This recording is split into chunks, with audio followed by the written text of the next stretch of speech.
Hello and welcome, I'm Kellzz and I'm here to do some analysis on the second Cloud9 vs Unicorns of Love game from Intel Extreme Masters 2014. Let's get into it. So looking at the team comps quickly then, UOL have an early to mid-game pick comp. Morgana, Corki and LeBlanc are safe as houses in lane, giving Warwick the time to scale up to the point that their burst comes into play. That comp transitions into having fairly decent late game team fights, however this is reliant on Poppy scaling up without being too much of a detriment to the rest of her team. They get a huge damage spike at level 6, which is when Warwick's insane ganks come into play. Now on the flip side, C9 has a solid team fight comp straight from level 1, getting a huge objective control spike at level 6 with Janna, Maokai and Orianna getting their ultimates. Of course Lee Sin and Lucian will fall off in the late game, but they make up for it with such strong presence early. This means then, if we're looking at the big picture, UOL should look to grab some objectives pre-level 6, namely a nice early dragon to get themselves rolling.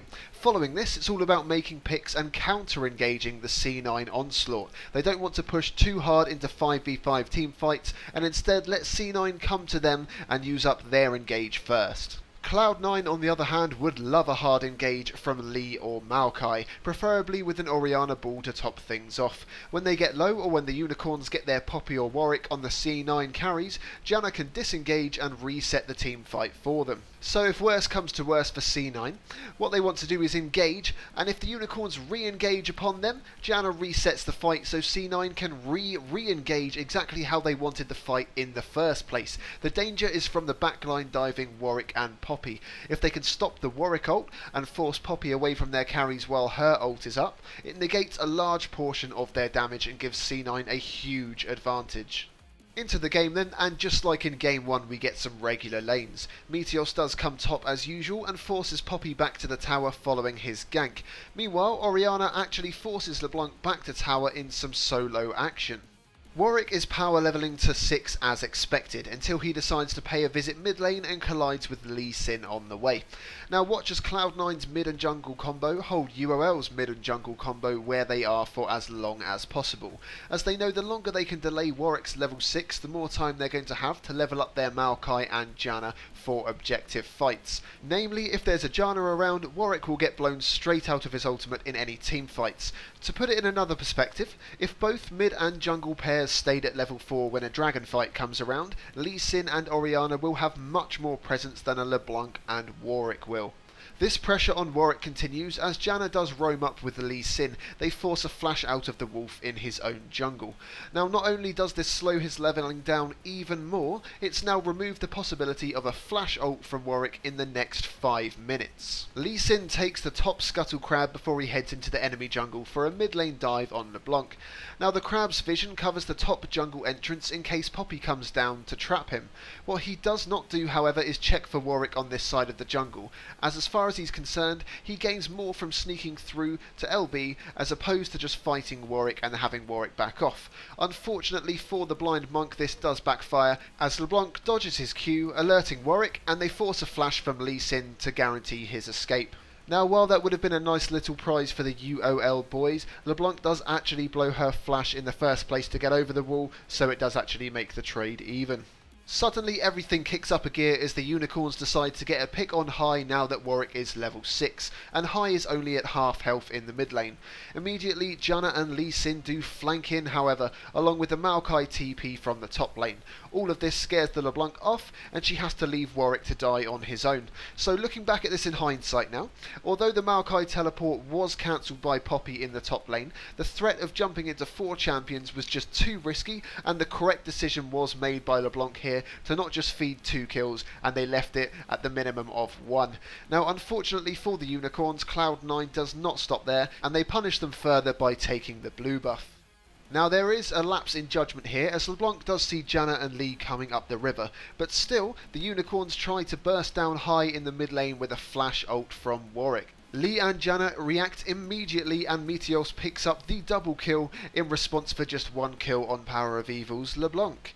But it's not over, and C9 take this opportunity just like last time, transitioning their kills into a mid tower.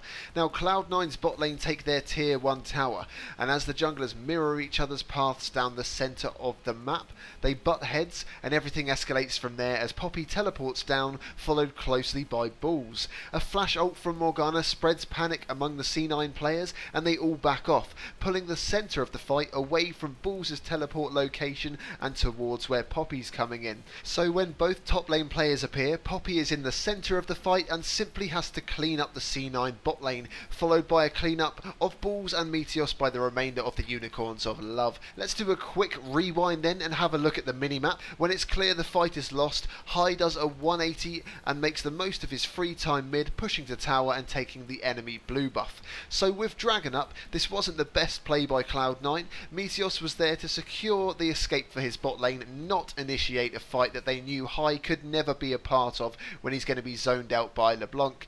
This cost them 4 kills, a blue buff, dragon and bot lane tower all in one go. So if you ever wanted an example of a throw, on paper this is surely one of the best you're ever going to get.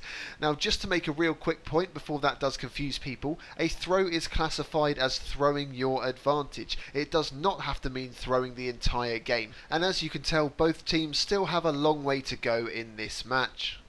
So after an absolute schooling by UOL, everyone's back up and it turns into a game of chess. So Cloud9's easiest objective to take would be the top lane tier 1 tower. However, putting more than one person up there will give the Unicorns a huge green light to take down mid tower for free, which is worth so much more in terms of map and vision control.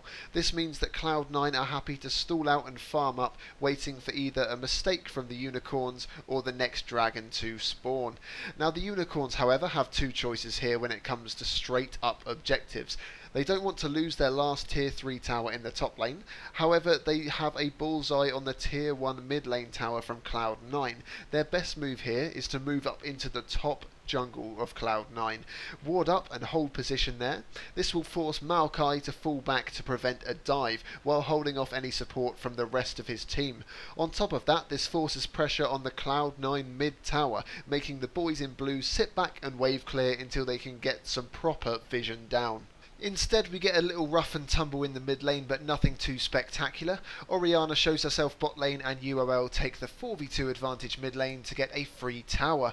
Dragon spawns and C9 jumps straight on it with no real solid attempt at a contest by the Unicorns. They do, however, push back by moving into the top jungle just as I suggested earlier, catching Lee Sin out and forcing Maokai to abandon the tower.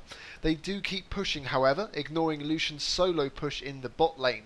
So while they do get some tower damage off, they're not running a strong siege comp and realise they can't face an unopposed Lucian who gets a tower while they back off. Now with just 1 minute until Dragon, UOL force a team fight with a flash ult from Warwick. Poppy wrecks face and they come out with a very strong 3-2 result as they take out the jungler, AD carry and mid laner of Cloud9 while only losing their support and top laner themselves.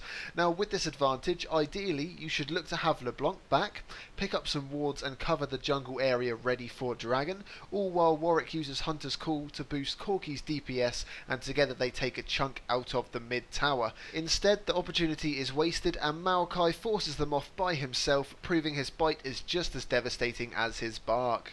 All is not lost though, as Lemonation gets caught out and blown up, leaving C9 at a 4-5 disadvantage going into this Dragon fight. They try to avoid the 4v5 fight by rushing Dragon down, and they're successful as Warwick decided this would be a fantastic time to go back to base, giving up a Dragon for free. Poppy goes for the split push and the rest of UOL fanny around near the mid lane. This does draw the whole of Cloud9 down to Poppy, and after chunking 2 of them she runs away like a boss, allowing UOL to sneak in and take the mid tower. Now, knowing that the Unicorns have backed, C9 sweep in and they ward up Baron. They then dive straight in to rush it down. They get trapped in the pit by UOL after taking Baron, but instead of panicking like any normal team, C9 dance around a bit inside the pit, looking for an opening. As soon as Morgana flashes in for a 5-man ultimate, everyone pops their escapes over the wall, while the tree gets cut down by the Unicorns. As both teams regroup, Poppy goes ham in the bot lane, pushing the wave right up towards the tier 2 turret. C9 all come down to deal with her despite knowing they've got Dragon up in the next 20 seconds. Poppy deals with this perfectly by distracting the whole C9 team while the Unicorns pick up a free Dragon. Cloud9 drop the ball again here by making the wrong decision, and UOL sweep in to punish them hard for it. Both teams look at their positions on the map and decide to push their respective lanes, with UOL going for the mid inhibitor turret and Cloud9 going for the bot inhibitor turret. Janna and Orianna recall, with a Maokai teleport as well to defend, pushing the Unicorns back while Lee Sin and Lucian get free reign over bot tower and inhibitor of the Unicorns. Notice how Cloud9 left their 2 attack damage based champions to push, as they do the most damage to structures. Now Lee Sin and Lucian are trapped however, and need to find a way back around the 4-man UOL team that has collapsed down upon them. Lee Sin jumps to Corki and kicks him over the wall, freeing up an escape route from the jungle for the duo, as they move up to meet the rest of their team who come in to assist, and the Unicorns get baited into a 4v5 fight and are torn apart by Cloud9. Until Poppy comes in and proves her worth yet again by picking up another double kill. So Poppy's now rocking 7 kills and a pile of CS. So really you have to think, is it just too late for C9 to come back? I mean, they can't handle her in team fights and they can't handle her split push. They need to avoid fights while pressuring objectives enough to encourage Poppy to stick with the rest of her team. That's the only way out of this for C9 right now. Cloud9 make the most of their advantage and take the mid tower while mopping up LeBlanc. Both teams recuperate and the field is even again, however all lanes are pushing in Cloud9's favour. They use this chance to move towards Baron, and with 2 minutes left on the timer they can only be planning on rushing it as soon as it spawns. They change course however and dish out some damage to Poppy, who is pushed up the top lane, forcing her to back. They use this chance to steal blue buff and push down mid, bearing in mind that bot lane is still pushing for them with the help of the Winions. Now Cloud9 are in no rush whatsoever. They have a timer on Baron, wards down in advance, and UOL can't leave the base to ward it up themselves. So as soon as that timer hits 0, Cloud9 can shuffle back at their leisure and rush down a quick Baron. While all of this is working for them in the background however, they're still looking for openings to engage in favourable fights. Maokai catches a ride on the returning LeBlanc's distortion, putting him over the wall and giving him easy access to an engage on the Unicorns. This, combined with the pressure from bot lane still pushing by itself, forces UOL back and they give up both the tower and inhibitor.